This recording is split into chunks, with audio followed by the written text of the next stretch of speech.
E N equal to E cos theta. यहाँ पे जो ई एन है वो एन सब्सक्रिप्ट लिखा गया है, ये नॉर्मल को रिप्रेजेंट करता है, तो E N equal to E cos theta. Therefore electric flux D phi equal to E N dot D S.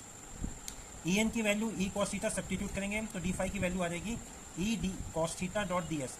इसको अगर हम अरेंज करेंगे तो आपको मालूम है, तो यहाँ पे डी फाई को लिख सकते हैं ई dot D S cos theta, और क्योंकि वेक्टर में आप आसानी से जानते हैं कि ए बी कॉस थीटा को हम ए डॉट बी लिखते हैं, सिमिलरली यहाँ पे D phi equal to vector form में E vector dot D S vector लिख सकते हैं। ठीक है, electric flux is a scalar quantity, its unit is newton metre square coulomb -1।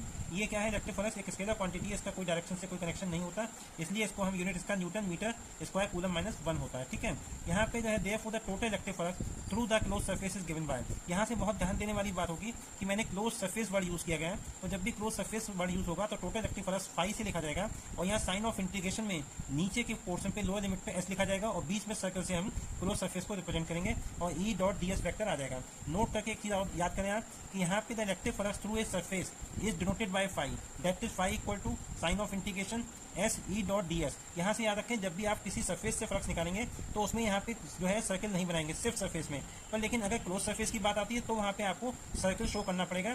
Therefore the electric flux through a close surface is given by phi equal to sign of integration over the close surface S E vector dot D S. यानी surface होगा तो आपको circle यहाँ नहीं बनाना है, और close surface तो यहाँ सर्कल बनाना होगा। अगर ये बात आपको क्लियर हो गई हो तो आपको बहुत बहुत थैंक्स, और नेक्स्ट वीडियो में मैं आपको गॉस थ्योरम के बारे में स्टडी कराऊंगा। वीडियो अगर आपको अच्छी लगे तो इसको लाइक और सब्सक्राइब करें। Thank you.